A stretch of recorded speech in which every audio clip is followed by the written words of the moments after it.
Hi, everyone, and welcome to Book Club with Bay. I am Bay, and this is Bay. Say hi, Bay. Hi, Bay.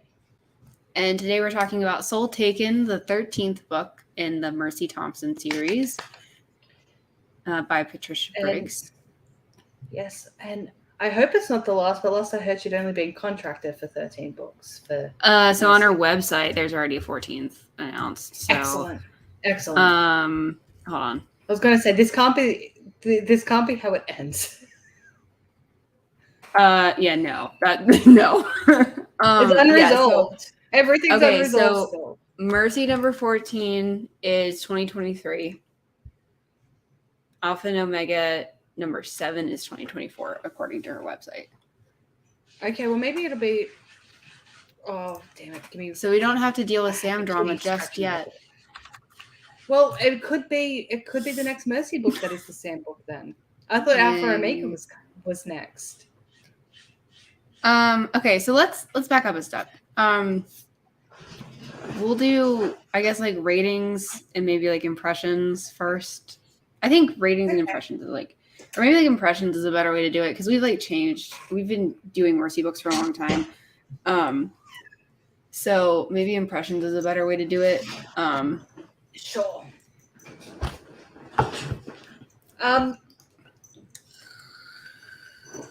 Look, there was a lot I liked about this book, but I will say there were a few things that were off about this one.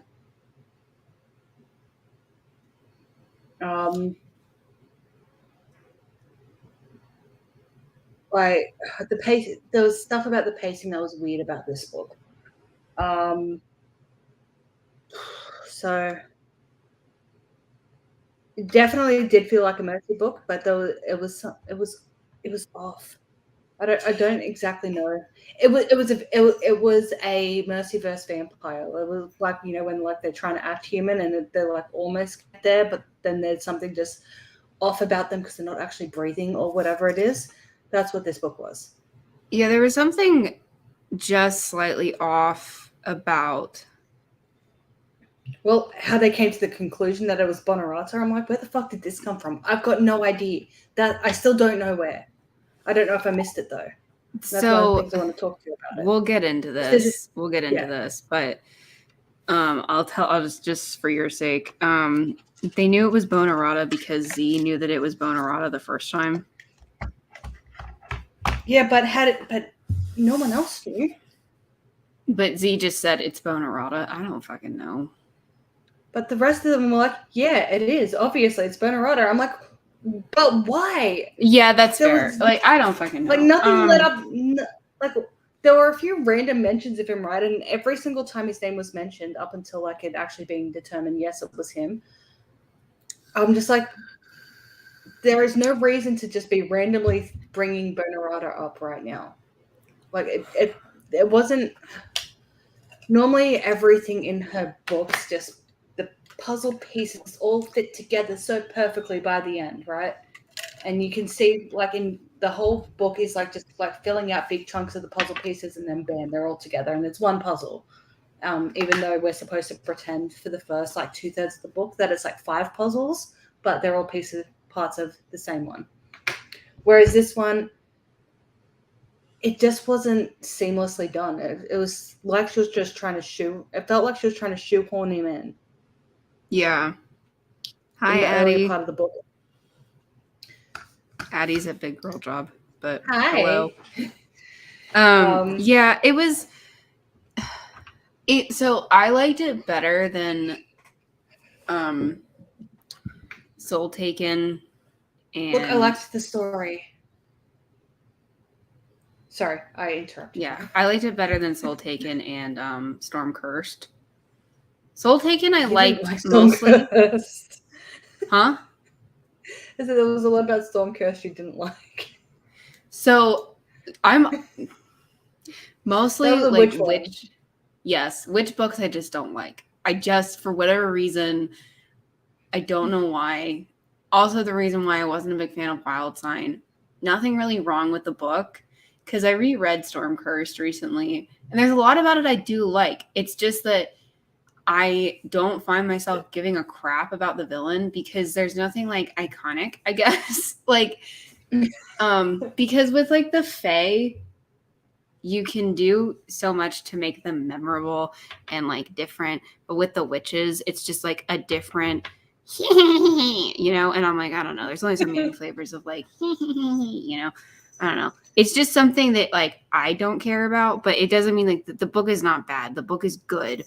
I would say that Storm Cursed is one of the stronger books in the series. I just don't care about witches. Like, look, it's fair. That's absolutely fair. I think with this one, like the general story and everything, I liked. It was just the execution was just 90%. And like I said, it just felt like she was trying to. No kitten. The getting Bonorata into the plot, it just felt forced. It didn't occur naturally, and she's normally excellent at making it just like she managed to make Rumpelstiltskin a scary smoke demon that actually like made sense, right? Like it made sense.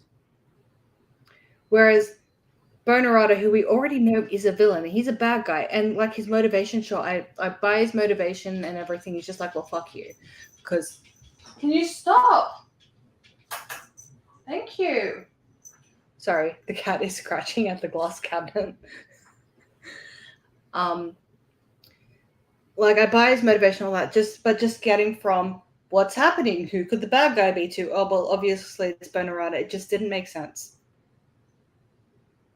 There was no reason for any other than Z. There was no reason for any of them to be like, oh well, it's him. And then suddenly they all just came to the conclusion that it was him. And then Z comes in. He's like, well, yes, obviously it's him. It was him last time. Yeah, the Z stuff too was odd. Mm-hmm. Now, I like that we were exploring more of Z's backstory. Don't get me wrong.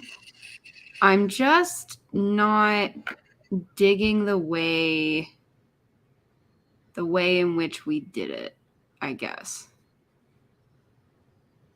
Yeah, and or Mercy even like struggle bussing with Z possibly skull cupping something. I don't know. Like Z being like a monster. First of all, she knows this. Secondly, yeah, you know what I feel like what this was.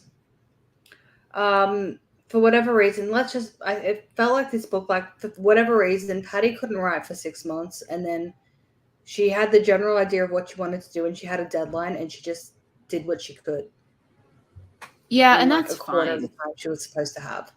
Because that's another thing that was a bit off as well. Because again, plot, I'm fine with. The execution, it wasn't there. Mercy being, I guess, possessed or whatever the fuck she was this book, or like influenced, tied to whatever. Mercy's been tied to influence whatever previously, like when with the goblet thing in book 3 when she gets all rapidoodle and stuff. Is that book 3? Yeah. Yeah. Then there's the one where she gets the handcuff. Peace and Quiet. That happens in 7. Yes. Yeah, I don't know which one she got, but she got one of Peace and Quiet on all. And that flowed. This one, we're being told that she's being influenced, but it just felt weird. But I thought that the concept was really interesting, at least. Yes, concept fine, but I just don't think I just feel like there was something was wrong with Patty this last year, and I don't know what it was. It feels like this book. It feels like this book is like a first draft, honestly. Yeah, I just feel like I don't know. Was she sick? Was she in hospital or something? Did someone die? I don't know, but there's something where her execution is off. And it's a shame because I really like the plot. Like, and it's not bad. It's not bad. It's just not as flowy. Instead of like it. Also, like the Warren thing. Yes. I mean, I'm not gonna lie. Yes, I am amused about what the actual reason was. Okay. I'm not. But again, I wanted a real reason. I wanted him to come back and be like, Kyle wants to turn into a werewolf, because she set that up before. Yeah, I know, but it was such a human reason for him to be so cranky the whole book, and I loved it. You know, that's fair. That's fair. But I was like, but like, to go back to the analogy I used before, where like, normally like we just keep getting one piece of a puzzle and then we're just slowly putting it all together and the picture's coming clearer and clearer and clearer. This one, I felt like she was handing us like 10 put together puzzle pieces at a time and just being like, why are you confused? It's obvious you obviously did that. No, I didn't. You did it for me and just gave it to me.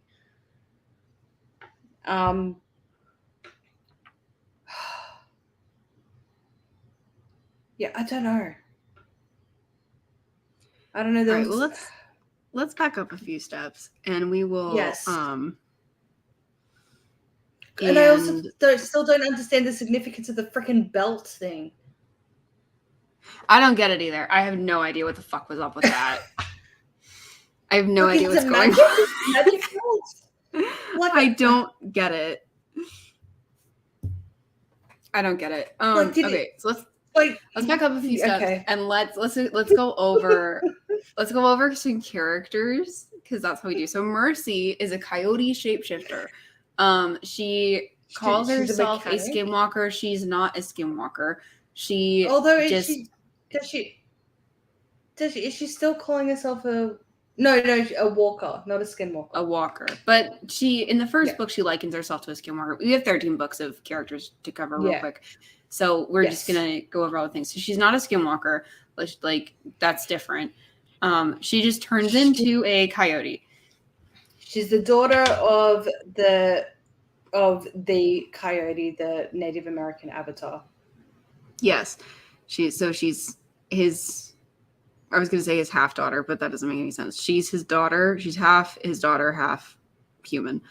And so she turns into a coyote, and she can see the dead. She's immune to certain types of magic. Yeah, most specifically dead-related magic. Because Coyote is king of the dead. Kind of. Yeah. So. Then there's Adam. Adam is the alpha of the Columbia Basin Pack. And my mate. Sorry.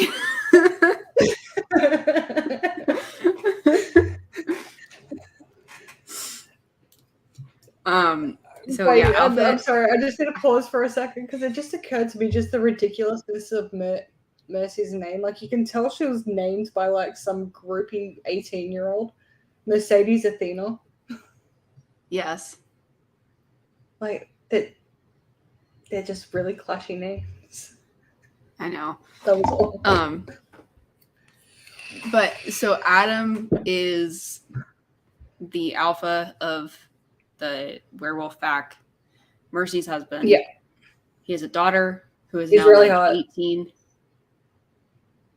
The daughter's not hot. Adam's hot, is what she's saying. Yeah.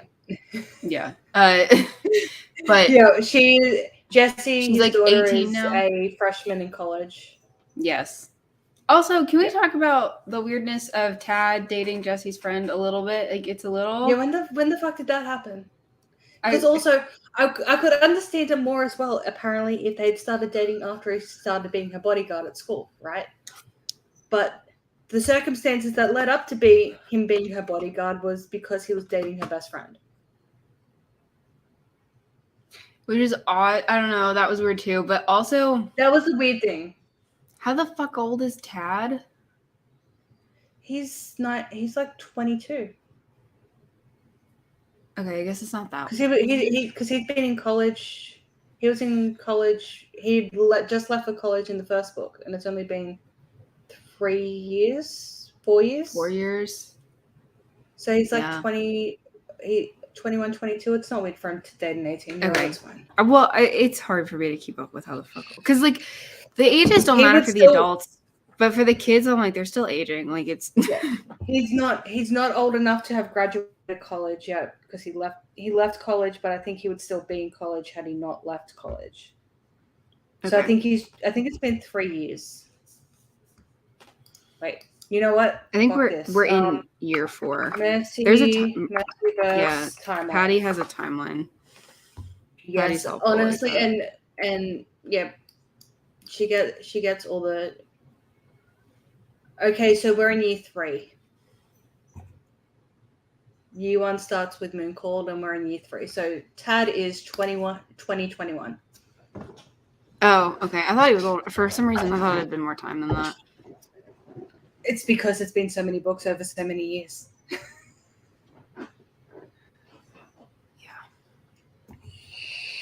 Also, I think because Tad was already like away in college when the series started, and Jessie was in high school. Like she was 15 when it started, so it just feels weird, but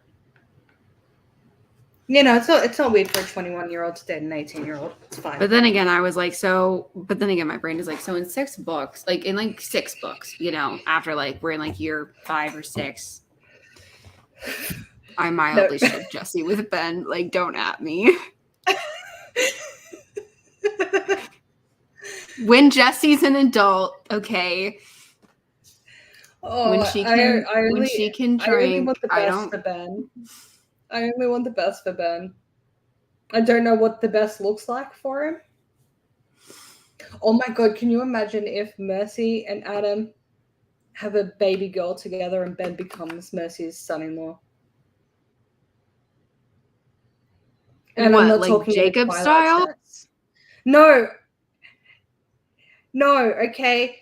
He does not see the daughter as anything other than, like a kid. And then she leaves for college for 4 years, right? She leaves. She goes to Hawaii or something. And then she comes back and she's like an actual grown-up in person now. And then he's just like, whoa. And she's like, whoa. And then they're a thing. And then Mercy is Ben's mother-in-law.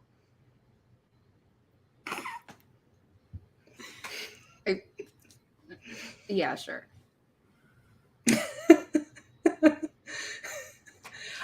We are doing book club. Ben is our favorite. He will always be our favorite. And we got Ben this book. Not enough. We Ben. did. I miss Early Mercy. We got so much Ben in Early Mercy. Yeah. We only got Honey for like 30 seconds this book as well. I know. I was so mad. Ben and Honey are my favorite. I know.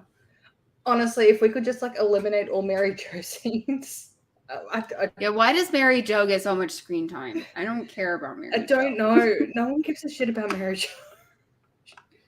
And she's insufferable. Is there anything redeeming about her? Rennie? At all? Yeah, but there's other ways nerdy boyfriend in the story. He could be in the story a different way. It's fine. Also, I don't care about George. Especially after this book. So George is another member of the pack, and he is a member of a club. What kind of club, babe? I don't want to talk about it. What kind of club is George a member of? That everyone is just casually talking about in the book, like it's 100%. Like, what friend group doesn't have one of these? George is casually a member of a BDSM club. Which I wasn't mentally prepared for it, because let me tell you, when I read Mercy Thompson, here's the thing. I'll read the shit out of a romance novel. I will read. You put a romance novel in front of me, I will read it, okay? I don't care how bad it is. I don't care how good it is. I will read it. But I read a lot of other books because There's none of that in there. Yeah. Look, I don't know how we got. And so when I'm reading Mercy, I am not mentally prepared for whatever the fuck that was. Because also, like, let's just also go back to, remember, like, way back in book 1 when Mercy's like, I don't have casual sex. I'm the bastard child of a teen mother whose father died in a vampire attack. So I take sex seriously. And unless I'm like 100% like I will spend the rest of my life with you, I'm not banging anyone. And now 13 books later, it's just like, oh, this is George's friend from the BDSM club, and then no one's like, it's just said like, oh, it's from his yoga class. It's said in the same tone. So I understand. Sorry. Yeah, something like that. So I understand that for us and Patty, it's been math. What was the last book? 2006 minus 2022. 16 years. Is that correct? Yeah. It's been 16 years. I think so. Okay.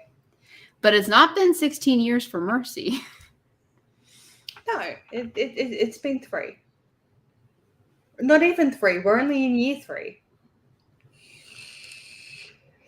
Although, actually, first book happened Thanksgiving-ish, didn't it? Yes. The first book happened Thanksgiving-ish? It happened the week of Thanksgiving. Now. And we're at Halloween now, so it's been almost exactly 3 years now.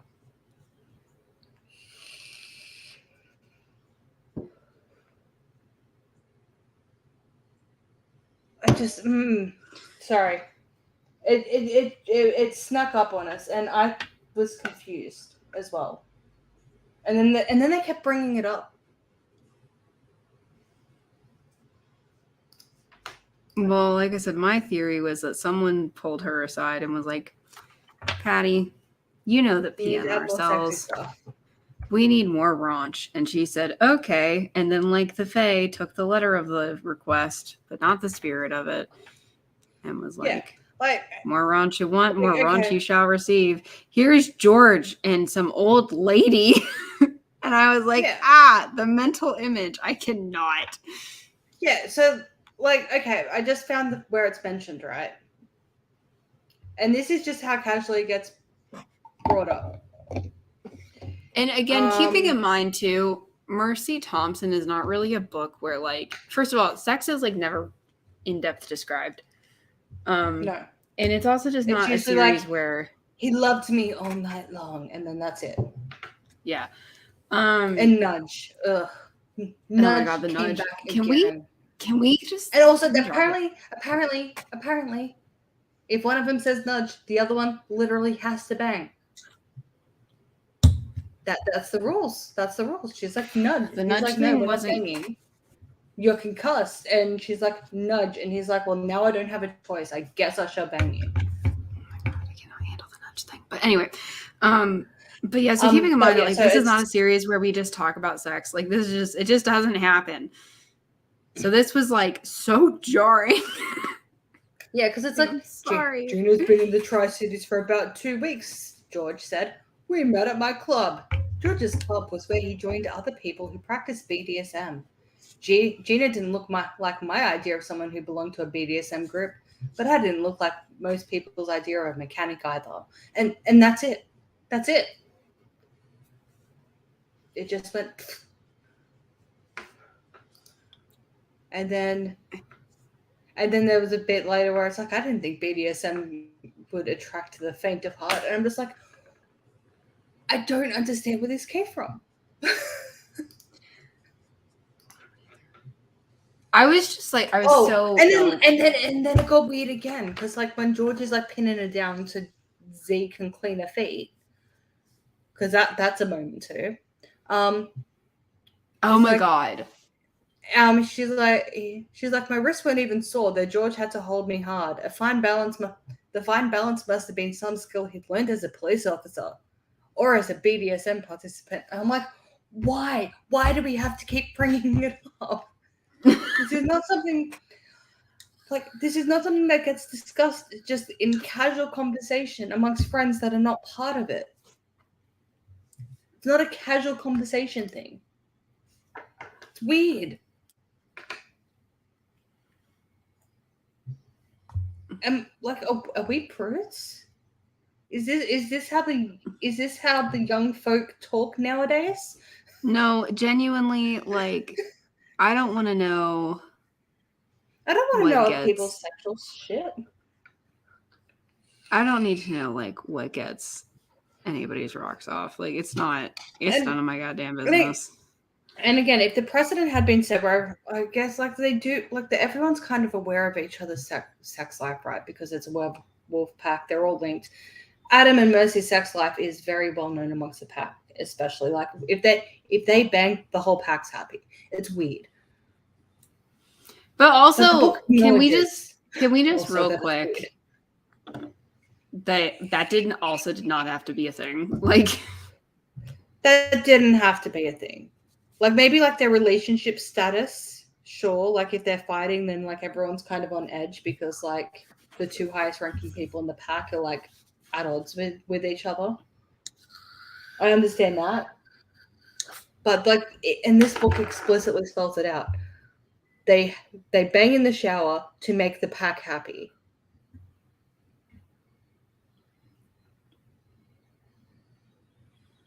Because Adam was cranky, unless you got a pumpkin to the face.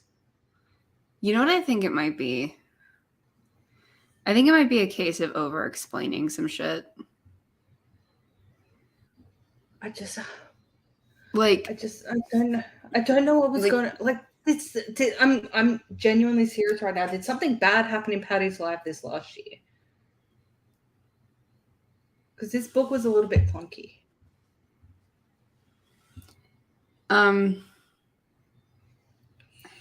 So there's the vampires. We have Stefan. Stefan's like the main vampire.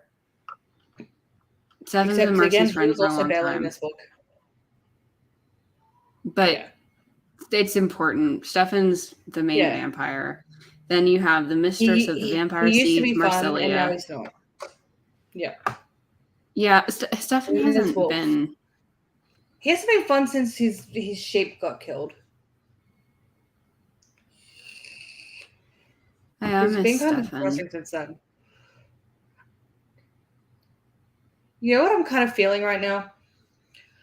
Like I can't remember how far into the 100 you got. I think you got into season 5 or something.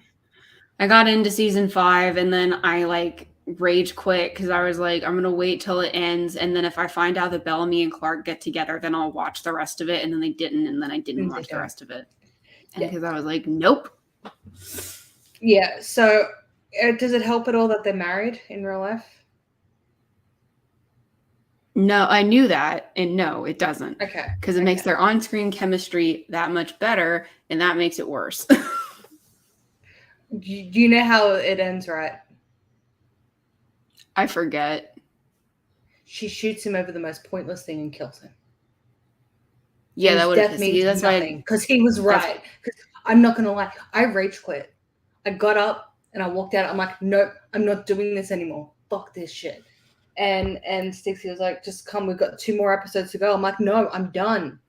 And he took him about 15 minutes to convince me to go and sit my ass back down and finish watching it because I was just fucking done. I'm like, that was the stupidest ending to a character in this show ever. But and then the entire last season is Stargate, by the way. The whole last season is Stargate. I like Stargate, but I wasn't watching Stargate. I was watching the 100. But anyway, the point, why I brought it up was when you like, especially as you get further into it, and then if you decide to rewatch it and go back to episode 1, and everyone's just so young and bright-eyed and bushy-tailed and innocent, and there's hope and there's joy, I feel like that's what has happened to Mercy. Like, Ben used to always be there. Honey was fun. We had Gabriel. I miss Gabriel. He was so sweet. There was like Mercy like dyeing Christy's hair blue. It's fun. And now Stefan's depressed. Ben's barely there, and he's also now traumatized after what happened last book. Adam's broken. Adam's a mess because he's got his monster thing happening now. Everyone's just fucked, and I'm just like, can we get some of that? Can we go back to thinking that Ben's a misogynistic rapist? Because at least that was fun. It was infuriating. Yeah. At least we got Ben.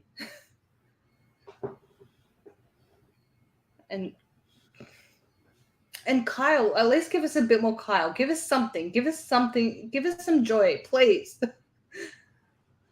Or just like normal Warren. I don't know. I feel like if she, whatever the hell happened, I feel like if this had been done in to her normal standard, like every plot point remained the same, just it flowed. The Warren thing would have been a lot better this book. Yeah. I just loved. Now I did something I did love about the Warren thing. I'm like, oh god. Something I loved about the Warren thing was that it all circled back to book 1, where he was like, don't you think you stick your nose in enough people's fucking business? And Mercy was like, bitch. And I was like, the tea, you know? That got me. I was like, ah! I'm not gonna lie, I kind of do. I did like the like petty spatty interaction where she's just like, you know what, fuck you. We are going to go through literally 5,000 books. We're going to open up 5,000 books. That felt like Mercy. I was like, yes, Mercy, let's go. even though I think that Warren wasn't exactly wrong either. He's just like, just leave me the fuck alone. If you're cranky, you would have want someone just coming up being like, tell me. Fucking tell me. I enjoy, I did overall enjoy that interaction. But something, by the way, like, just to be clear, we do love this series, like, a lot. I love this series. In fact, I love this series so much that my current D&D character, her name's Mercea. We call her Mercy. She's a moon druid, and she's a multi-class moon druid and artificer, which is basically a D&D mechanic. So I was like, I know what I'm going to do. I'm going to play as Mercy. It's been really fun.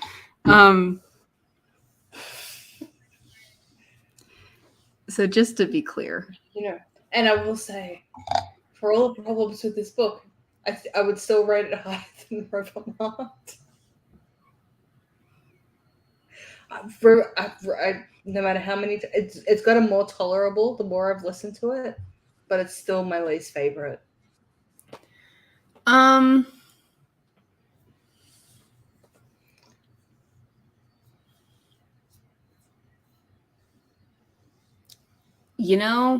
For me, tell me your books with Sam. For me now, the first 5 books ish. Now I still love Bone Crossed. It's probably still my favorite. But for me, the first 5-ish books where we're trudging through Sam drama. Especially book 5, because book 5 is such a Sam book. And we have to deal with Sam, like, yeah. And we have to quote poetry. Sam, yeah, we have to quote poetry at Sam to make him not do a self-dead. Yeah. Is like, sounds like filler. Oh, probably the Mercy Warren interaction. So for me, a filler is like, it doesn't do anything for the plot, nor does it like move characters along. And generally, unless it's one of Patty's PSAs, all of the fluff stuff is useful. in these books. Yeah, and so no, it's not filler. And also the thing about pacing is we've talked about this before, but it's been a while. The thing about pacing in a book is you need to have highs and lows. It's like a wave, you know, like up, down, like that. And that area of the book is kind of like a calm before a storm. Mm-hmm. Which it literally was. We're doing, yeah, it was. We're doing this thing in this place. And this thing gets Mercy upset and distracted enough to make a dumb mistake. Yeah. And then bad thing. And let's go back to our favorite pastime of comparing, because we can't compare this to, you know, the Mercyverse because we're in it. So let's compare it to House of Night for a second, shall we? Yes, we shall. So even though, like, for example, Ben hasn't played a major, in the last one he played a pretty big role, but leading up, we'll use that one as an example. Leading up to that book, he hadn't had a big role for a few books. He'd been mentioned. He had sent a couple of emails and Silence Fall, and that's about the end, right? But when Mercy was freaked out and hella concerned and was genuinely worried for Ben's well-being last book, when he got possessed and everything, you believed it because we had all of that fluff for the previous books of their relationship slowly improving and him almost dying for her multiple times, and then her finally realizing, yes, he's a potty mouth, but he's also like hashtag Team Ben. But he's my potty, that sort of thing. Yeah. Whereas House of Night, right? We're with them literally every second of the fucking day. We're with them every second of the day because after the first few books, there's no time jumps. The next book picks up exactly where the last book left off. We're with Zoe 24/7 because the books only cover 12 hours and it's a whole book. And they're mentioning, oh, we should do a movie night tomorrow night like we did last night. I'm like, but you fucking didn't. But you didn't. And every time Zoe shows concern for a friend, I'm like, but you never, like, when was the last time you spoke to these people? Because they haven't been in scenes in forever. They're not your friends. You don't know them. You don't like them. You don't care about them. I don't believe that you give a shit. So the fluff is useful because when the main character is like, oh shit, Ben's possessed, we're like, yes, I believe that you were concerned, and I am also very concerned because we love Ben. Yeah, because it needs to feel like these characters have a life outside of fighting monsters. Yeah, like, so what do you do on weekends? Well, now we know that Ben goes to bad movie night. Yes, with and they Mercy and Warren and Kyle. And they did the Pirates Booty thing. They have video game night with the pack, so you know the pack hangs out. They play a pirate game, which I think is kind of I think it's kind of like I feel like it's kind of like a WoW type game, but pirates. Yeah, that's what it sounds like. Yeah, I don't think it's a real. Is it a real game? Oh, I don't know now. Pirates Booty game. Pirates Booty.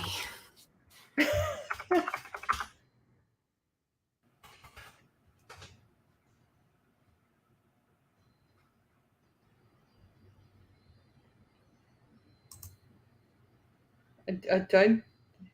It doesn't look like it. It'd be cool if it was though.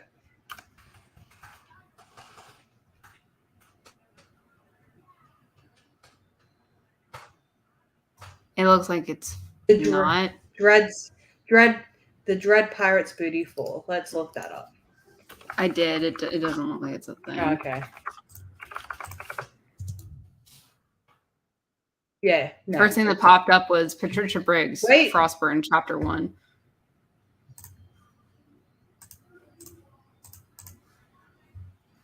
I just found Dread Pirates Booty from like 2012, but I don't know what that is. But either way, like they have packed game nights, they have movie nights, they every Sunday they all go to Adam's house and Daryl cooks them breakfast. It's a thing. Like they spend time together, and we get to see that they actually give a shit about each other. Even the members of the pack whose name we don't know yet, we know that they're important.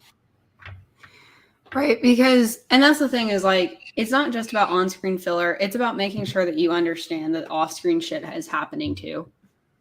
Mm-hmm. And that's good. I like that. Because we don't have to see every little, because that's the thing too. You're right in saying sounds like filler. Yeah, we don't have to see every single Sunday breakfast. We need to know it's happening, but we don't need to see it. Yeah. So we saw one.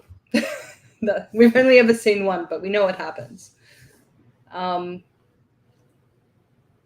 I think, like, as a general rule, I think that's what is kind of amazing about what Patty has built here. She's got there is such a big cast in the Mercyverse, even in just Mercy Thompson books alone. The cast is huge. And you never know when we're going to get a throwback to a character from books ago. But when they come up, it's like, oh, like a Mercy will be like, oh, I care about this person. And you're like, yes, I believe that you have kept in touch with this person and do care about them. Like, we have never seen Anna and Mercy interact ever. Literally, on page, they have never interacted. But it sounds like they're pretty close. Well, yeah, because Anna and Charles were at their Adam and Mercy's wedding. Yes, but Mercy doesn't. And Mercy, and at one point, Anna is using Mercy's brownie recipe. They've had mentions of talking to each other as well, and in this book as well. And I'm wondering if there's going to be a lead up to like some sort of like actually with like an actual proper crossover, right? That would be hard, though. It'd be hard. Because like Charles will cross over into Mercy books sometimes, and that's fine. And actually have speaking roles, and him and Mercy will interact. Mercy has never had a speaking role in an Alpha Omega book. I don't think she's even been. I'm assuming she was at Charles's wedding, but it wasn't even mentioned that she was. Do we even see Charles's wedding? Yes. It's at the very end of Crywolf. Oh, okay. And her father and brother come up, and she cries, and it's a thing. Okay. I don't think it's detailed or anything. It's just like kind of like it's a thing. But Sam was there, and blah blah blah. But there's no mention of Mercy being there though.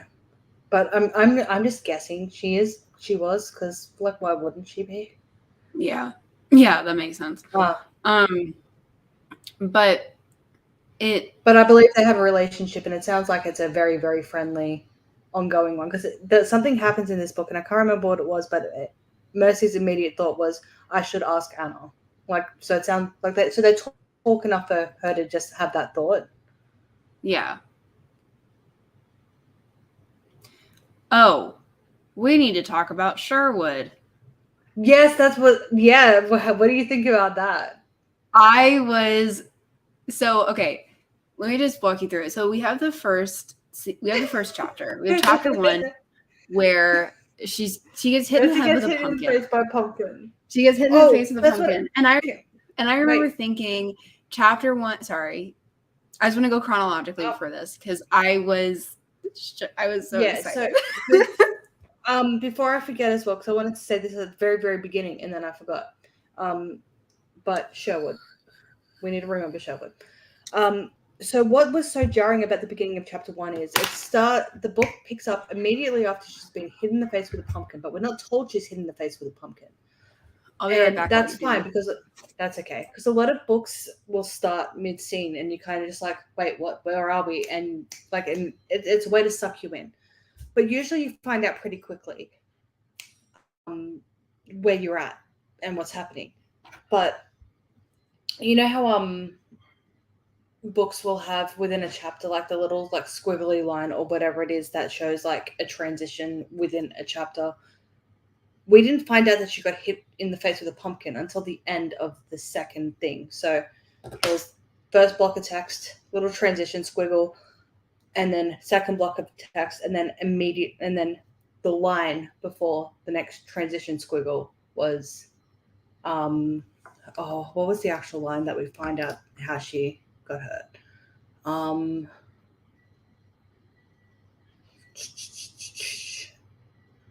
It was, who knew that a pumpkin patch, which was why Adam had rented a giant pumpkin patch and corn maze on a Tuesday night in October so that our pack could play together. Who knew that a pumpkin patch could be so dangerous? Up until that point, we had no idea. I was just saying, you know, like the little squiggles that like I heard transition correctly. Yeah, that's what made it so weird. Yeah, it was odd. It wasn't until there that you realized what, or at least kind of started to understand what happened. And yeah, I had no idea what was going on. Explained. It's also because Adam's reaction is so like, she got hit in the face by a pumpkin. That's it. It wasn't even a pumpkin. It was a gourd.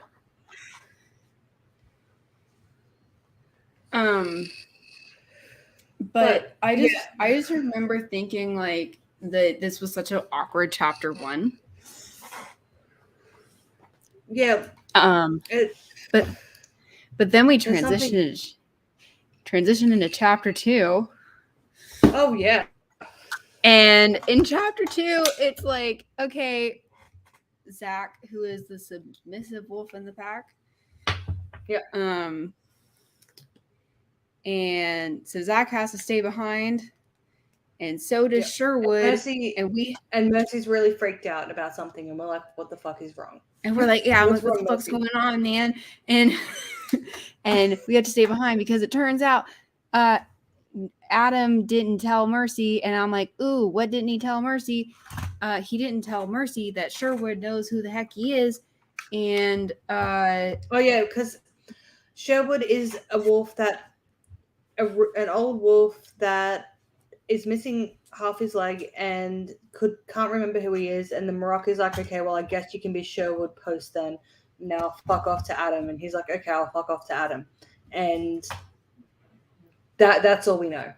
And then a couple books ago, we worked out that he had some magic to him, but they weren't too sure what it was. That was it. Yes, and that's all we've known. He's been pretty important in a lot of the fights since he got to the pack. Yeah. And there's been a pack betting pool on who he is. Like, is he Robin Hood? Who is he? Is he Rasputin? Is he Shakespeare? Is he etc. etc. Like just legends, historical figures, etc. There's a betting pool. So Mercy's like, so anyway, back to this book. Mercy's like really freaked out because it turns out Sherwood is more dominant than Adam. And I was like, this better be good. He better be somebody good. Yeah. He might be more, and I was like, okay. And so it's time to confront Sherwood Post. And then that was a weird conversation because they're like, look, I don't want to kill you. I don't want to kill you either. But we do have to fight. But if I fight, though, and I beat you, it's not going to be good. But if I fight you and you beat me, it's also not going to be good. And everyone's going to be fucked. Yeah. And I mean, and then to be fair, though, we've never actually had to deal with this sort of thing. Yeah. I did love Zach in this scene, though, because he just looks between them and he's like, or, you could just not. And they're like, what? We could just not? And he's like, yeah, you could just not. And they're like, okay, how about we not? And it's like, oh my God. But it turns out. And also, I was so frustrated because they didn't say who he was in this scene, but I'm just going to say it because it was so annoying. But in this scene, they just, wait. Mercy just looks at him and goes, like at the end. you're a Cornick.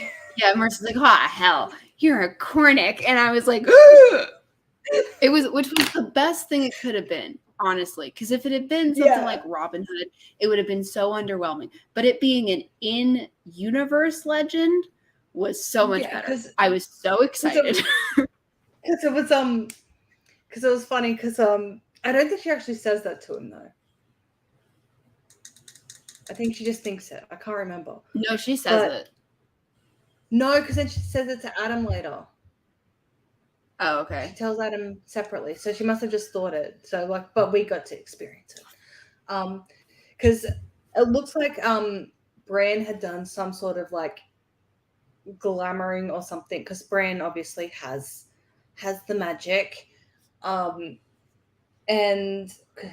because he's also like a witch as well as a werewolf, and I think it was a protection thing because Sherwood didn't know who he was. It was like, well, I can't let him run around looking like himself, so he kind of just like this.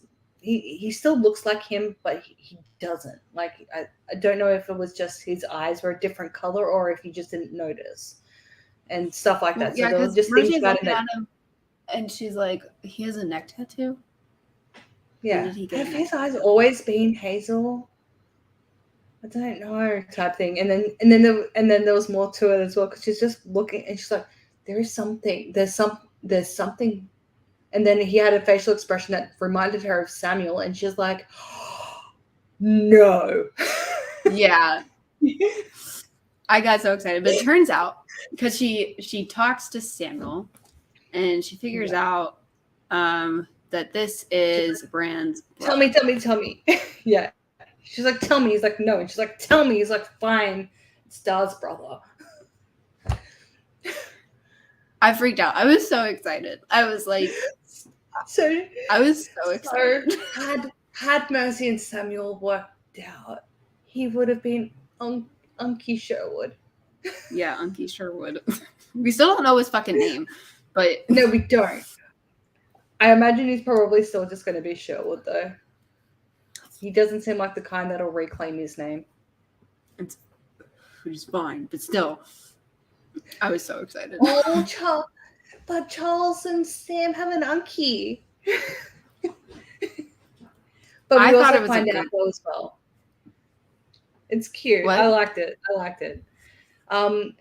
But we also find out about Sherwood as well, that because Charles, he is Bran's enforcer dude. He's his like executioner. He's his this. He's his that. He's his right hand, right? But Charles is only 250 years old, and Bran is a hell of a lot older than that. So apparently, prior to Charles doing a Charles, Sherwood did a Charles. And this is just weird to me. I'm like, how has no one ever mentioned that Bran has a brother? Like, Mercy grew up there, and a lot of those wolves are hella old. How did Mercy never even hear a rumor that Bran had a brother? She did. She did know that he had siblings. Yes, but that they all died. Dead.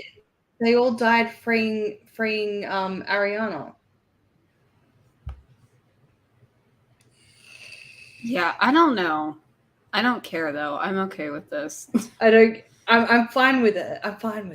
I'm just also like, but then I'm just so glad to have. I'm hoping he's a fun Cornick. I'm hoping he's like Bran or like Charles. I don't want it to be like Samuel. One is enough. Oh God, do you think he'll? Oh wait, no. We should have known. He has a beautiful singing voice that enraptures you. Whenever any of the Cornicks do a music, you're enraptured. We should have known. Yeah, that's true. That's completely true.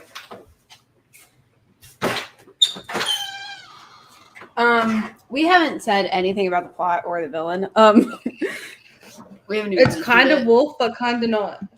I love Wolf. I do too. I have liked him since he was introduced. Yeah, and this is he's one of the characters where his arc he is I don't know if he's equally or more fun now. I don't know. In a different way. Yeah. In a different way, but he's fun. I like him. I also do. So he's possessed by is it a scythe or a sickle?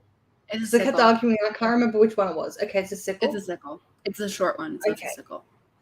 He's possessed by a sickle. Is that what it was? He was possessed by a sickle. Yep. That kind of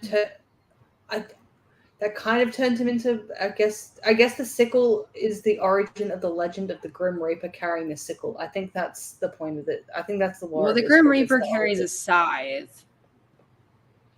Oh well, but I think it's the origin of the thing, right? Yeah, I guess, but of the mythology.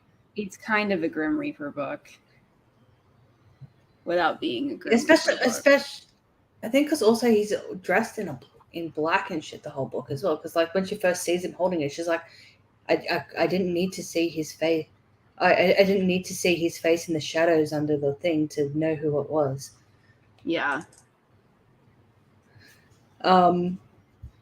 So apparently there's this sickle called what's it called? Deathbringer? Death something? Die something? Something like that. I don't know. Oh, what's it called? What's the name of this thing? It's a Fae thing, right? I'm assuming it's a Fae thing. I don't think it's a Fae thing. It's a witch thing? I think it's a witch thing. Okay, it's a magic thing that is just, and much like the walking stick, Walkie had a little role in this. Okay, I'm glad they brought Walkie back, but Walkie was kind of underutilized this book, I feel like. Yeah. I'm glad it exists again, though. I know, right? Time to give Mercy twins. I know. That's how the series is going to end. She's going to get knocked up with twins. Okay, it's going to happen. But much how like the nature of the walking stick has changed just over the course of this series. The nature of this sickle has changed over the course of its existence. And now it possesses, and it has a goal to bring back its true master. Is its master the Grim Reaper? I don't know. We're never told who its master is, and I guess it's irrelevant. We'll never find out. Because it's destroyed now.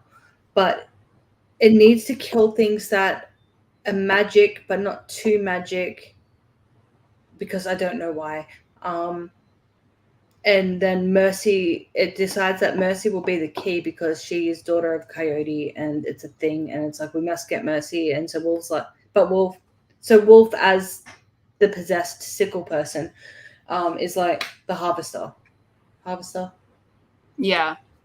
Yes. So the minion with the sickle is, the combination is the harvester. And the harvester is like, I want a Mercy. But Wolf is kind of also like, but I don't want you to kill a Mercy because she's. I'm kind of intrigued with a Mercy. So can we not? So when the harvester is like, I'm going to kill you, Wolf's like, but let's just slow you down a little bit so she has a fighting chance. And Mercy manages to not die, which is what Mercy does. But thank Christ that Wolf kind of likes her. And Wolf is also grateful to her. Like, huh?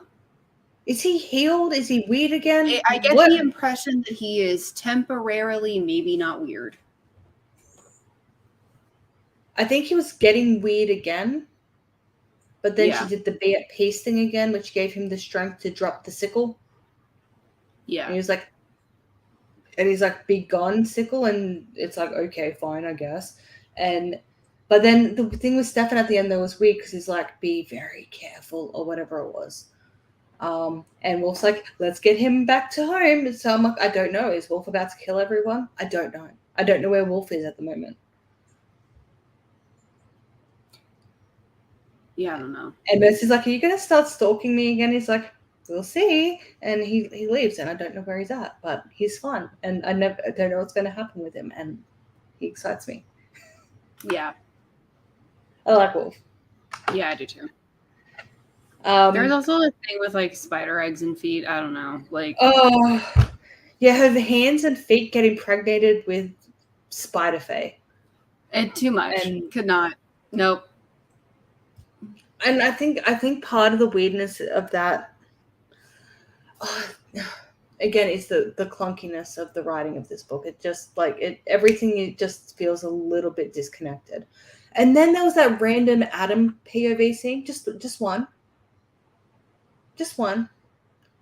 So Mercy, I think it's, I can't remember if it's before or after she gets the hand and foot scrub.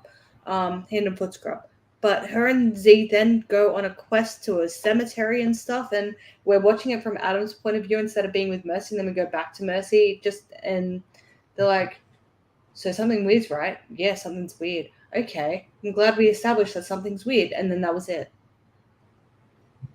And then they were like, "Oh, it's obviously Bonorado."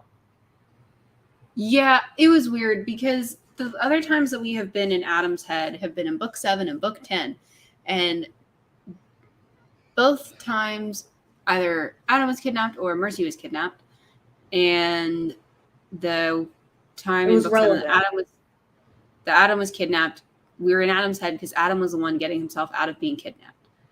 And the time that Mercy was kidnapped, Mercy was getting herself out of being kidnapped, and Adam was doing. There were actually just two separate plots happening.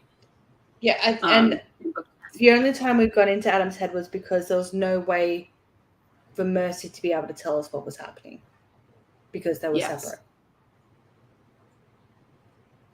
There was.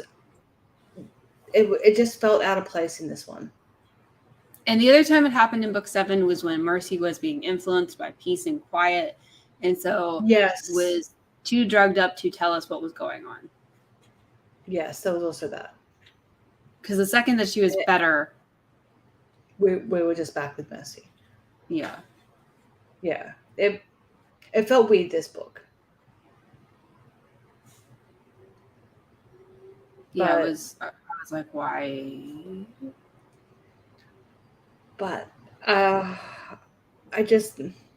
really liked the plot. I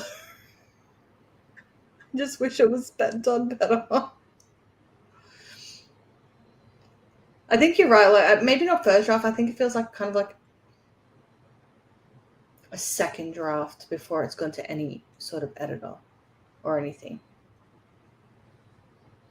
Yeah. Because everything connected, it just didn't flow. Yeah. Yeah. Yeah. So first draft also things that didn't connect. Like, because for example, something that didn't connect is like everybody's weirdly afraid of Z before we have a reason for them to be afraid of Z. I think it's because he went and he saw the movie and he was like, oh shit, this is a lot like the thing from 40 years ago. Also, I don't understand the connection to the movie, and like, did Bonorado hear that the movie was getting made and be like, fuck this? Or did he influence the movie getting made? And so he's like, well, I'm going to do a thing. Because the movie's based on the original thing. Yeah. So I do, like, yeah, that's one of the things that was a bit off. And then I will say that we didn't get any sort of what's the word I'm thinking of? Conclusion to the Tad and Izzy issue, because she found out just some fucked up things Z had done, and no, that like, I got. Yeah, but are her and Tad still together, or is she just like, your dad is creepy, and he's done the bad stuff and he's evil? Like, I don't know. But yeah, no, apparently, but Z had been extra grumpy prior to the movie, so I don't know. I don't know what the thing is. And then Tad was really cranky. Oh, sorry. I just need to send. You're fine.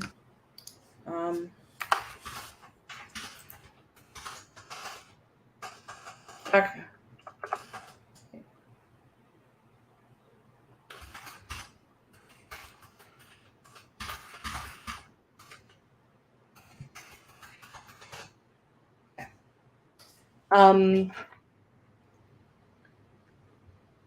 Yeah, then Tad also being weirdly cranky about Z meeting Izzy and the reason why Z manufactured the thing to do a thing. Mm-hmm. Like that, it didn't quite. It didn't really make sense for Z's character. It's not a thing that. I mean, there's things about Z that doesn't like Z's very protective of Tad. We know that. I just don't see. I think it was meant to be because Tad had never had a girlfriend before. So Z's doing like the overprotective dad thing, trying to like suss out the new missus.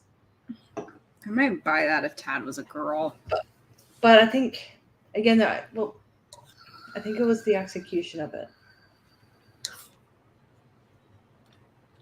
I think that's where the issue comes in. I don't think it was well executed. Yeah.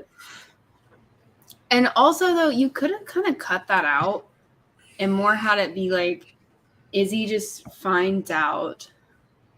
Or we could just have Tad and Izzy not dating. That would be lovely.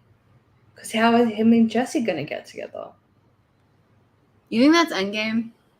It feels like it's going to be Endgame. It feels like it's Endgame. I feel like that's Endgame. I also do miss... hush! Sorry.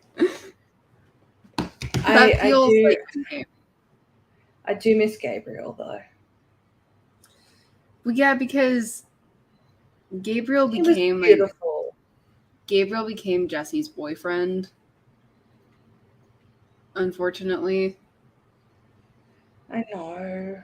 And then Patty decided that Gabriel basically cheated on Jesse. Not cheated, I'm sorry. But broke up and then immediately moved on. And I was like, wow.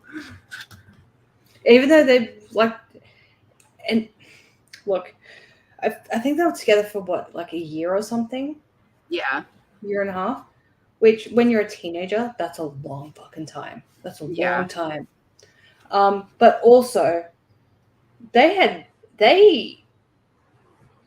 just due to life around them, with all the danger and everything, and him getting kidnapped and her being a vital part of rescuing him, because his jacket didn't lead them to him. Jesse led them to him. They used Jesse in the spell because she was that important and beloved of him, type thing. You know. Yes. Yeah. Jesse was important enough to him that they could use her as a compass. Yeah. She was the magical compass to find Jesse. Oh, sorry, she is Jesse, to find Gabriel. Yeah. So he didn't move on next week. It's rude, Patty.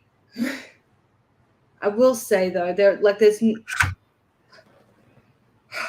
Mercy wasn't like, how dare he? It was like, like, Jesse, like, shit happens, Jesse. Like, it sucks, and I'm sorry. And let's have cookies, but we're not going to trash talk Gabriel. It's rude. At least that was the response. Instead of, let's go back to House and that for a second again. Let's do it. Yeah. Zoe has 3 boyfriends. 3. Plus she's having wet dreams with Kelowna. And then one of her boyfriends is like, but I signed up for monogamy and I've told you this repeatedly. And she's like, well, I can't not bang other guys. I just can't. And he's like, well, we're done. And she's like, no, I'm going to dump you first. Okay? Fuck you. I dump you. And he's like, okay, you dump me. Bye. And then the next day, he talks. He walked into a room with another girl. He's talking to another girl. That's it. That's all we're told. And everyone's like, ugh. How dare he? I know. How could he talk I to know. Venus? Justice for Eric. And then they had the audacity. The all fucking audacity. I think it was first book of Otherworld, where they're like, oh wow, Eric really wants to commit to you, Shawnee. He was never the commitment type. I'm sorry, his biggest problem, he was devil incarnate because he wanted commitment. He wanted a committed, monogamous relationship. And that was his only sin. He did nothing wrong. That was his only request, and it was too much. It was too much. It was too much to ask. He was like, can we maybe not cheat on me? And Zoe was like, how dare you? He said, okay, I would like to not be in this relationship anymore. And she said, how dare you? And he said, I'm out. Fuck this shit, I'm out. And then he speaks to someone else. But no, because she broke up with him that time because she's like, I can't do this anymore. And he's like, good. I'm done too. And she's like, okay, I'm going to go to one of my other boyfriends now. And then I'm going to go to the other one. And he's like, slut. And she's like, how dare you? And then he talks to someone. Like, he literally just spoke to Venus. That was it. Okay, let's be honest. Yes, him and Venus probably banged. They probably had, like, rebound sex. Okay, but he solidly broke up with her first. She dumped him. She can't be mad. And she had already cheated on him with a professor that she imprinted with. And she's having wet dreams with a god. She's got two other boyfriends. She imprinted with Heath, and she made out with him. She imprinted Heath, made out with him, almost had sex with him, then imprinted with a professor, banged the professor. He walked in, dumped her. They got back together because he was just. And I've also decided though that the Lauren thing, because how it's written on the page is not as like a manipulative professor thing. That's. I'm sorry. I know that's what you meant to write. That's not what you wrote though. Yeah, and also you don't if you don't want him to be irredeemable, if you don't want the reader to view him as like, you know, a redeemable tortured soul or whatever, maybe don't have Neferet murder him because he was because he was having conflicted feelings about like being a dick to Zoe. Maybe just have him just be outright a dick. Done. But he was getting conflicted, and then she murdered him over the confliction. And then you're mad at me because I'm like, well, maybe he was redeemable. Don't write him like that. Yeah, also, like, you wrote it like an equal relationship, not like a... And that's not my fault that as a teenager, that's how I absorbed it. Okay? Also, I'm sorry as well, but I just can't view a predator, like a guy who woos a girl with haiku. As a predator, I can't do it. I'm sorry. No, because they're like, we're so disgusted that the in-text hottest love interest, aside from Kelowna, who's even older, the in-text hottest love interest, who nobody on page says manipulated, like we never unpack it. We're mad that teenage girls didn't read it like that. Yeah. Why? You're mad that you wrote a wet dream for a teenage girl, and then that teenage girls had wet dreams over the wet dream you wrote. It's rude. You can't be mad at like 13-year-old me. And again, you wrote it. Especially because again, if you find out that he was working for Neferet all along. But then there's hints that he's like, you know, actually also, like starting to have the feels, and then she beheads him for it. I'm sorry, you just redeemed him because you made him a martyr. Also, the imprinting basically tells us how he feels. Yes. He just hasn't realized it yet. It's turned into a house of my rant, but I can't with it because I've gone back and forth. Like, no, he's a manipulative bastard. But I'm like, well, you know, wait a minute, no. Because in text, imprinting doesn't happen unless there's a thing, which means that there is a thing and it was mutual. Which means even if you it's don't get to be mad at me. Yeah, it's subconscious on his part, and it's and as soon as it starts to go from the subconscious to the conscious, and therefore it's like, hell no, behead. Which means that you don't get to be mad at 14-year-old me for crying like a little bitch when Loren died. Because you wrote it. So it's not my fault. It's your fault. It's your fault. Don't. And if everyone thinks that Zoe's an insufferable slut, it's because you wrote an insufferable slut. Not to slut shame, but also if your boyfriend, okay, because let's be real here. At the beginning of the book, she was single. Heath had a thing for her, still, sure, but they'd broken up. They broke up. They were not a thing. And then she's like, Eric, I will be yours. And he's like, excellent. I will also be yours. And she goes, as long as you let me also be yours to Heath, and then Stark, and then Heath, and then Lauren, and then still Heath again, and then also you, but also Stark and Kelowna. And he was like, I did not sign up for a love pentagram. I signed up for me. I signed up for us to be a thing. I did not sign up for a reverse harem. And she's like, but I want my reverse harem. And he's like, but I don't consent. And she goes, well, you don't. I'm sorry. That's rude. That's rude. You cannot force reverse harems on people. I feel like that's abusive behavior. Zoe's an abuser, okay? She's an abuser. I went there. This is so insane. House of Mind is so insane. She made him the bad guy because she cheated on him repeatedly, and he was the bad guy for not being okay with it. And the cast are like, yeah, he obviously is the bad guy. Excuse you, I still want to put a billboard truck out the front of PC Cast's home with just a sign saying Eric Knight did nothing wrong. That's it. You didn't do anything wrong. He did nothing wrong. And again, I still cannot get over the audacity. Eric never seemed like the commitment type. I know. When that was like,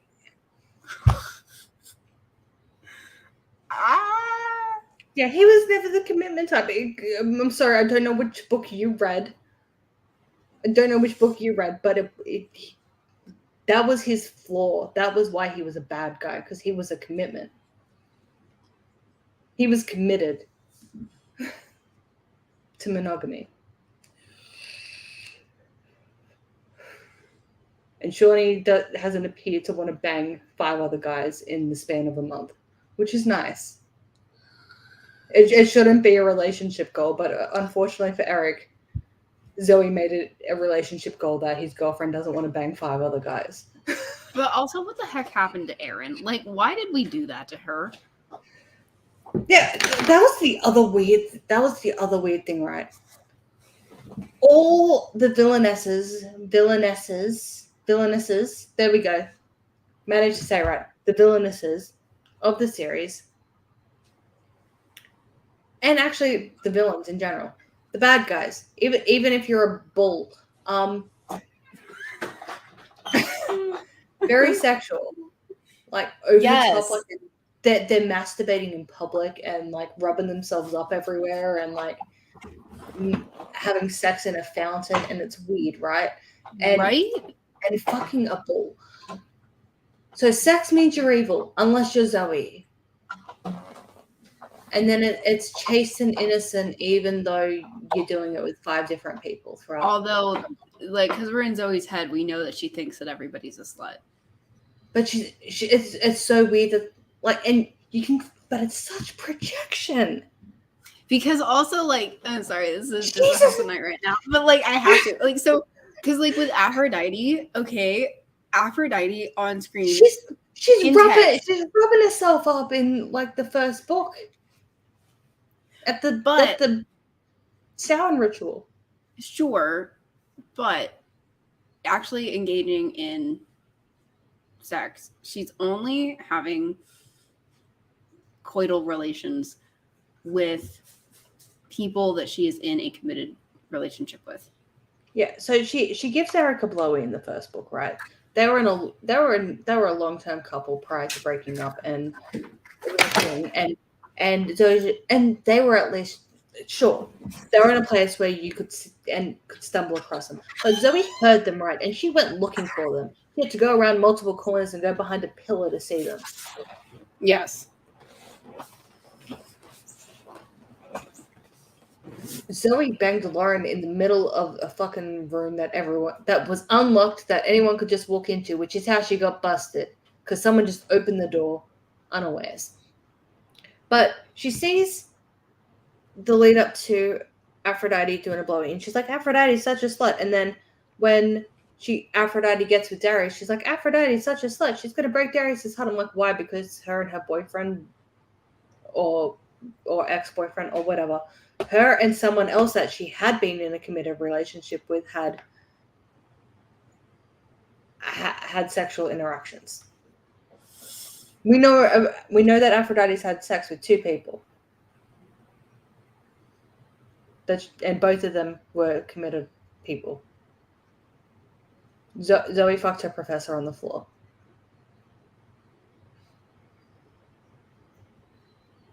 She fucked him on the floor while she was dating someone else and hooking up with someone else in a park. Like, her and Heath, she almost lost her virginity to Heath in a park in daylight, under a tree.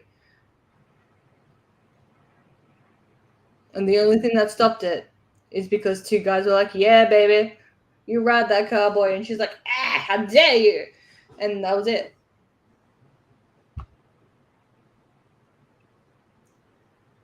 This isn't the span of 2 books.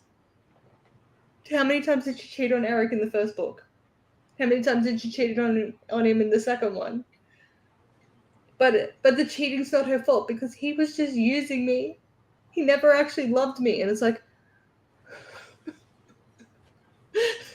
And no, when she's talking about Ron, she's like, I never would have. She's like, no, it's okay because he didn't like me.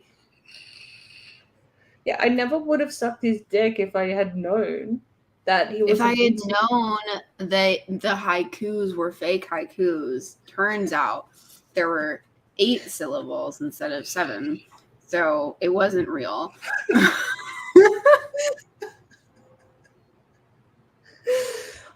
I can't believe you guys convinced me to revisit this next year. Are you excited? I don't know. I don't remember. I think it's in 2 years. Too soon. Let me tell you that much. I think it's around exactly 2 years. You'll have to text Addie and ask her to check her reminders. I think I put it in too. I think it was October, year after next.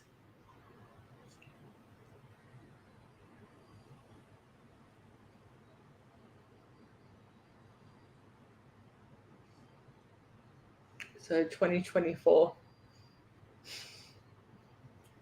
Yes, October 28th, 2024. Marked reread.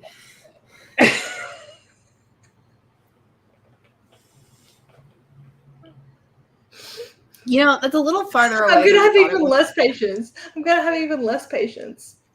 Look, it may be a little further away than you thought it was, but time's going to fly, and before you know it, we're going to be like, how the fuck did we get to here already?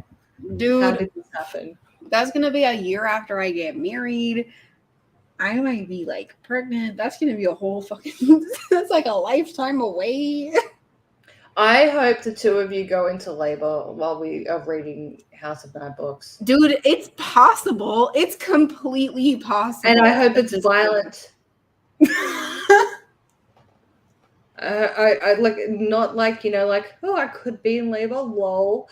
And then it turns out you are. No, I hope it's like violent screaming contractions because you just deserve it, because you bullied me into this.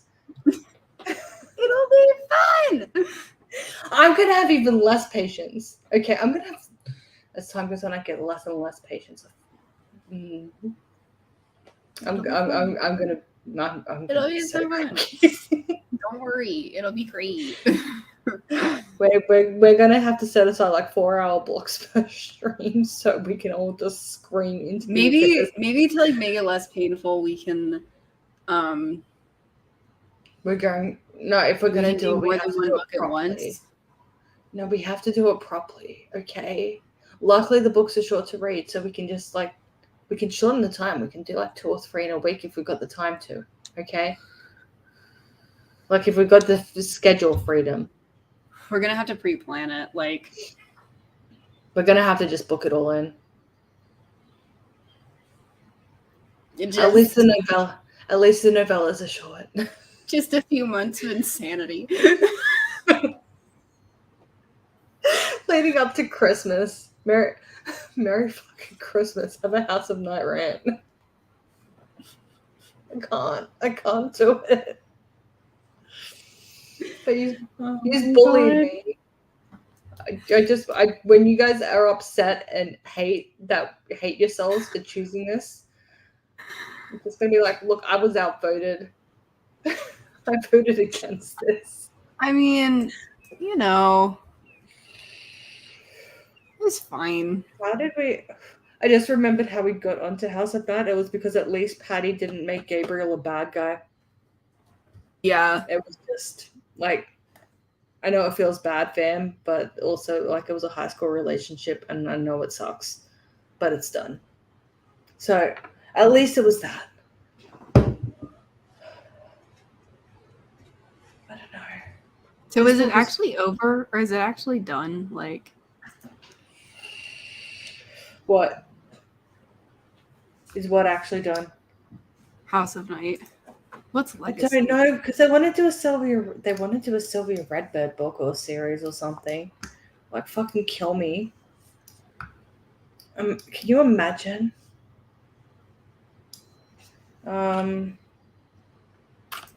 We never read the second Sisters of Salem book. No, we need to do that one too. The third one will be out in January. Maybe we'll just do both. Then that might be nice. So we'll just do both together. Like not at the same time, but we'll just do one and then the other one the next week because I don't think I can read one knowing that another one's coming so soon.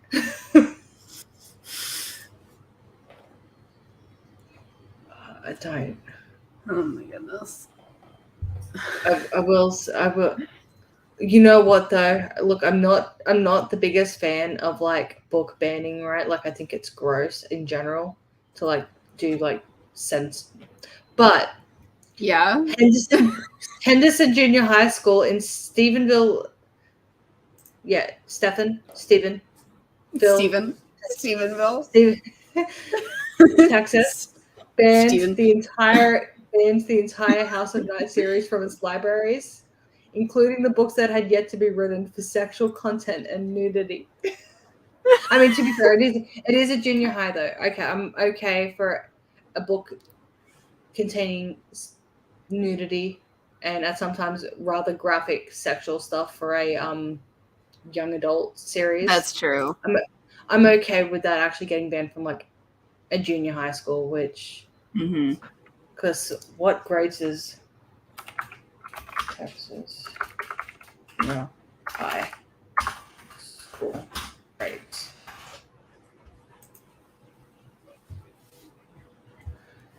Tell me what a freaking junior high school typically includes like grades 7 to 9. Yeah, so grades 7 to 9. So yeah, a bunch of 13-year-olds don't. Look, if they want to read it at home, that's fine. I get it, but yeah, no, I understand why. Oh, cute. Kirby.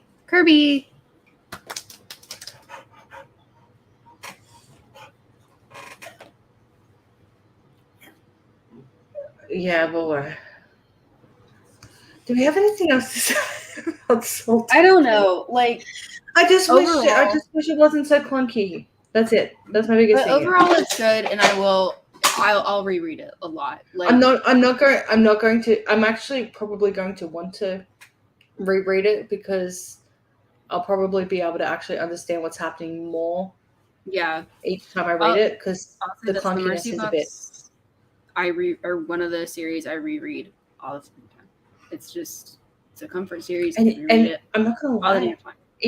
Have you noticed as well? It doesn't matter how many times you've read one of them, like you'll still pick up something that you didn't notice every other time. And also because I am a history major myself, and Patty also has a history degree, and so does Mercy. So a lot of history stuff is actually woven into the books. The further I've gotten into my history degree, the more stuff I actually pick up on that front. And that's actually pretty fun for me, because the first time I read them, I wasn't that far. I think I wasn't even a history major yet. Or I had just decided to go in that direction. So now when I read them, I'm like, oh, I know exactly what's going on. And it's fun for me on that front. But, it's fun. I like this series, and I do think I will probably I'm going to get less frustrated, hopefully, with the clunkiness of this book each time I reread it. Because I'll know what generally is happening, I'll be able to actually appreciate what's happening within the book better. Yeah. But, so if Patty ever sees this, which she shouldn't, because you shouldn't watch this kind of stuff as an author. But if just point being, Patty, the history details do not go unnoticed, at least by one person, and it's greatly appreciated. I really enjoy it. Yes. And Patty, if you ever see this, whatever happened this year, I hope it gets better. But yeah, but I really enjoyed that. I feel like I don't know. I just feel like there must have been something that happened, even if it was just writer's block, and she just had to kind of just get something out. Yeah, but still, I like, if you were to ask me to rate this book, like on Goodreads, I'd probably still give it 5 stars on Goodreads. I'd probably give it a 4. Because I would probably give it 5, because for me, I'm comparing when I'm talking about Mercy books on book club, I'm comparing it to all the other Mercy books. But if I'm going to rate it on like other books in general, then I'm comparing it against other books in general. And to me, like, all of the Mercy and Alpha and Omega books are better than most books. I will say, I don't know if I've ever actually told you this, and I don't think I would have, because I don't think I've realized this. It just occurred to me. I think right now, if I'm actually due for a re-listen, right? Because I normally like to do a re-listen of the entire series before I listen to the new one. Didn't have time to this time around. I think at the moment, with where I'm at, I'm pretty sure the Alpha Omega novella is my favorite of all of them. Yeah, I re-listened to that recently too. I like that a lot.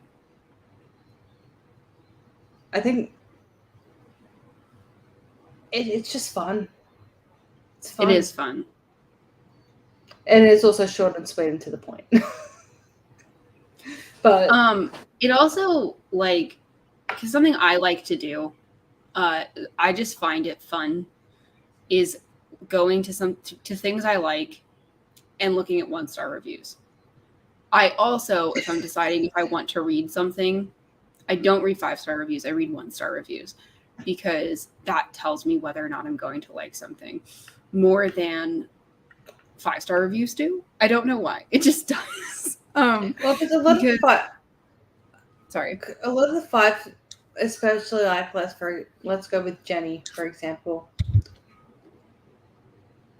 Her books 3 months before they come out would just be flooded with 5-star reviews, because people her fan base just wants the book to come out, and they're so excited, so they just go and flood it with 5-star reviews. And then when it comes out, it's just like, yes, another Jenny book, huzzah, loved it, and that's it. So there's a lot of the books that we end up reading, they have the authors have a very dedicated fan base, and it doesn't matter what shit they put out, they will rate them 5 stars. And it's kind of hard to find the genuine 5-star reviews versus the fangirl. But 1-star reviews really tell you what the heck the content is. And especially like, you know, when I'm looking at like a romance novel to read or something, I love 1-star reviews because I really love finding the ones that are like, especially if it's like an erotica book, that are like, it had so much sex, and it's so graphic. And I'm like, excellent. That's literally the point of the book. Or the characters are stupid and vapid. And I'm like, standard, you know, I'm like, par for the course. Yeah. Moving on. Whereas, like, a lot of the 1-star, like, especially like Mooncall's 1-star reviews, it's just like, where's the smut? I'm like, why does it have to have smut? Right, exactly. It'll tell me if this is the book I'm looking for because it'll pick out the things that I want to know, or it'll be a book called like something stalker, and a 1-star review will be like, the guy was really creepy, and I'm like. I wonder why. I wonder why. Oh, is that stalker book that we were talking about last time? No, it's not. That one was. I didn't read that one because I read like the first bit of it, and I was like, "That's too much for me." But there are other ones that are. Got it. I just haven't done it. Honestly, it was just it. It was like too much for me. Wasn't there a act where a gun did a thing?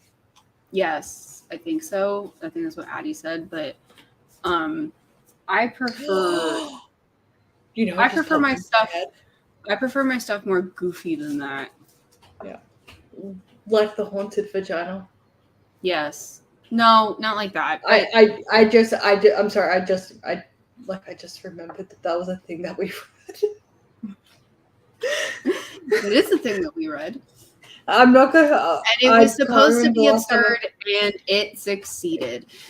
Yes, but now, right? I haven't thought of that for so long, but it just occurred to me that no matter how much time passes, something will happen that will trigger the memory of the haunted vagina, and then the details will start coming back. I don't want to think about that right now. Like, please. But oh my God. no, there are other like stalker romance books that are not as dark. I know that sounds weird, but there are ones that are more like light and sillier that don't have like super dark content. That one that we were talking about last time is really dark, which I read romance novels when I want my brain off, so I don't like dark stuff in my romance novels. It's just my personal preference.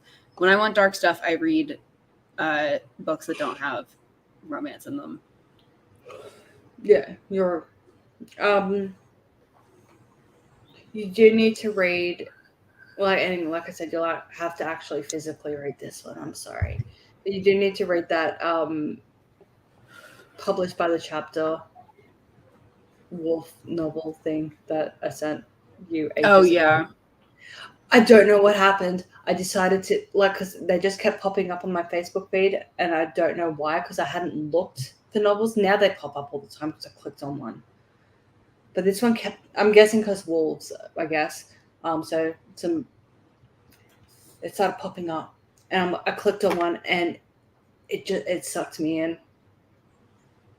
It sucked me in, and then I found a website that had the entire thing unlocked. I'm like, okay, fine. I don't know what happened. And then luckily I found it right just about a month before she finished publishing it all. Because I finally got to the end and there were no more chapters and it wasn't finished. And then I'm sitting there like, but I need the next chapter. Yeah. Yeah.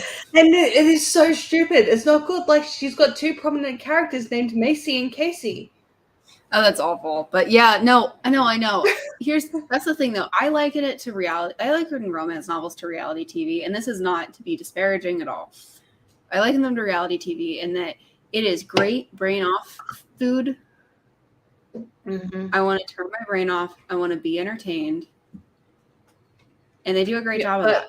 I don't you know what I mean? But you gotta find the one though that actually just helps you turn your brain off, and not the one that actually you can feel yourself getting stupider. Like my sister used to love Jersey Shore, and whenever I would come over and Jersey Shore was on, I could actually I love Jersey Shore. I could feel my IQ dropping with that. Granted, show. I was 12, but I was an adult at that stage. I do love Jersey Shore, and but like romance novels are my reality television, or like if you're a guy, sports, where I think I've gotten better at like mostly turning my brain off. The only thing I cannot handle is first person present tense. I can't handle it. I can't.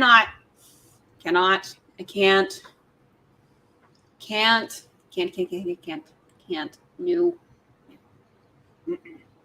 You got through the Immortal series. I did.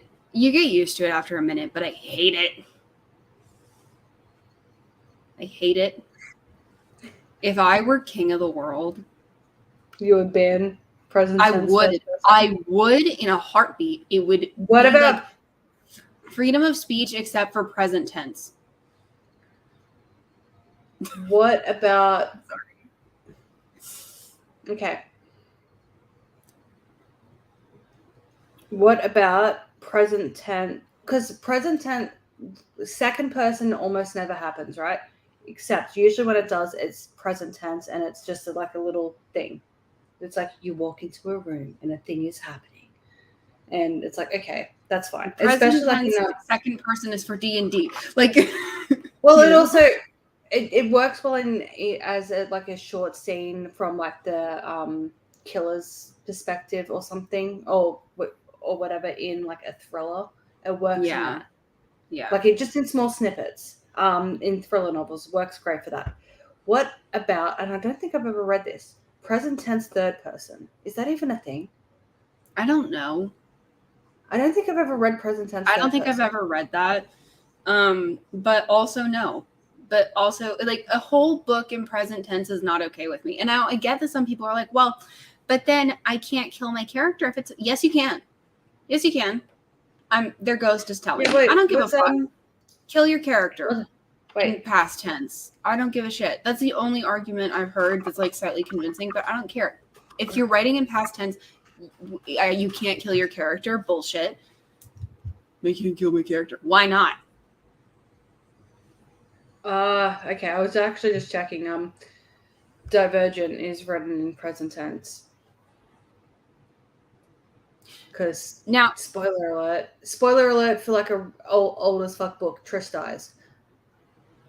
But like that's the excuse. Is like, well, the character died. Who gives a shit? Write it in past tense. Their ghost is telling me the story. I don't give a fuck. I don't think she wrote it in present tense, so she could do it. That ended up just being the natural conclusion of the character. But the third book splits between Triss and Tobias. I'm pretty sure. And then after, then it's all just from Tobias after. But they can speak to you from beyond the grave. It's fine.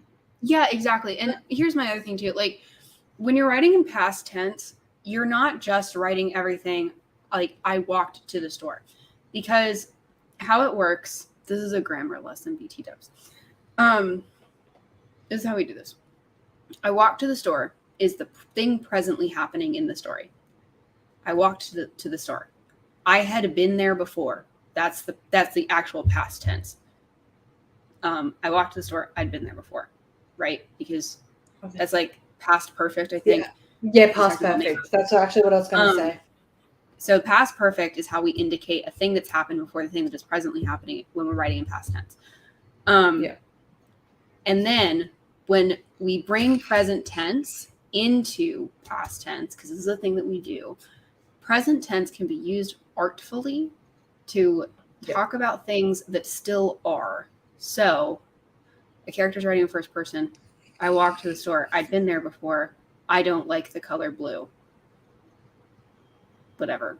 Indicates this character still doesn't like the color blue. Yeah. Or something. Or werewolves are blah, blah, blah, blah, blah. Yeah. Past tense works because it's like a middle tense that lets you use all the other tenses to indicate other states of being. So when we added present tense, it indicates a thing that is constant Well, it's also not just that as well, but it's like I walked to the store. I don't know how, but I didn't notice. I didn't notice the person sneaking up behind me until a hand went over my eyes. Right, because you're telling me the story, so I don't know how the heck this happened, but I didn't notice shit, you know. So it's a much more natural flow of speech because when we're telling a story, you know, I would say, so I woke up this morning and like I was really tired, and then like I took a shower, and then I did book club with Faye. Yeah, that's how you actually tell a story. Yeah, like we don't naturally story tell in present tense. We just don't do it. Oh, I mean, there are sometimes, right? Like, for example, like we do jokes. Just saying, yeah, that or a man walks into a bar, or like something crazy just happened, right? And so you're like, look, I'm sitting there, right? And then in walks this guy, not in walked, in walks. Like, you know, so it's like, and in walks this guy and he comes up to me and he just starts screaming, fuck you, rah, rah. And I'm just sitting there like, I don't know what's happening. So it's usually present tense is to, like when we use it naturally, it's because something wild or crazy has just happened. And you're doing it for emphasis because you want that person that you're telling drawn into it. Which is why it's not a book though. It's not that. Which is why in a book though, most of your dialogue should be in present tense. Yeah, and that's also why, for example, like the example I used before, like with second person present tense, but also whichever person you're doing it in, when you want something to stand out, and like so you're just doing like how sometimes there's just those short cutaway scenes or whatever in a book, like or in a dream sequence or something. You just want it to feel different. You can write in present tense there. Like I don't quite know how to work it out, but like you can write present tense in snippets just to differentiate it between the rest of the story, and also again it's really effective in thrillers because Mark Lawrence used that, you know, in The Wheel of Oshheim. There's a part where we're switching between Jalen being in a place or not being in a place, and he's writing that in present tense. Yeah. And that didn't bother me so much. It didn't bother me. I was like, okay. I accept. Because let me view. Okay. This is just Books Club now. Yes. Yeah, so like the example I'm thinking of, right? Like what I'm picturing in my head.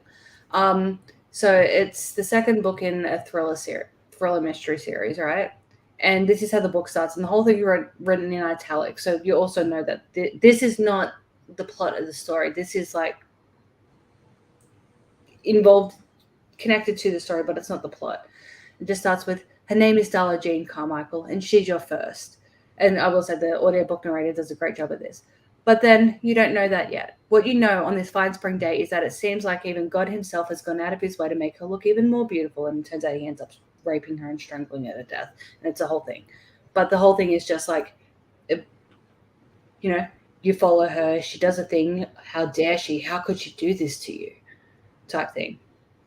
And it just, and then it's like, where is it? And then this bit I've just gone to is like after he's killed her. She can't do anything anymore. Perhaps you didn't mean to. Perhaps your hunting knife slipped and cut too deep. Perhaps you forgot that there's so much blood so close to the surface. Perhaps you did exactly as you meant to. She's just another whore after all. Now Darla Jean is dead. And so like present tense can work contextually within a book. Yes, but as a whole book, it's jarring as a whole book. And I don't know why it's a thing. I don't know why we allow it in my good Christian household. Yeah, because like the present tense, second person in this book. It's meant for this. It's like hypnosis, right? Like hypnosis is done as second person, present tense, or guided meditation or whatever. And that's kind of what this is as well. It's kind of like to creep you out and like get you into the killer's head because someone's telling you exactly what's happening and what you're seeing and what you're doing and everything. It's like, it's kind of creepy. So yeah, it works well in thriller. I will say that. I can't speak for many other genres because you don't really come across it a lot in general. First person present tense is very common in romance novels, which I don't like. I don't like it. I don't like it one bit. But because they're trying to make you feel like it's actually happening to you at that point, and it's like I don't. But I'm so distracted because here's the thing. I'm not saying that romance authors are bad, but what I am saying is that romance novels get pumped out at the speed of light, and so even if you are a fantastic writer, you don't have time to be good. Maybe is my point. You don't have time to perfect the thing. So the writing is never hella polished, is my point. Because there's like 35. I'm not kidding. Romance authors put out 45 books in a year. That's a lot. It's so many. Like so many come out in a year, and so the writing is not as polished. Like you don't like. Honestly, you definitely don't want to be especially if you're going to be doing that many books in a year. You do not want to be a self-published romance author. No, like you want to be with a publishing house because like they've got the staff and everything to handle all the back end shit once you've done your stuff. Yeah, like I've given you the thing, do everything else. I'm on to my next one. Anyway, so yeah. I think that's it. Like, I think at some point we do need to watch Fallen. Yeah, we do. Still. But anyway,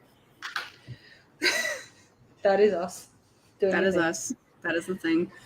And we will talk to you guys later. See you when we do.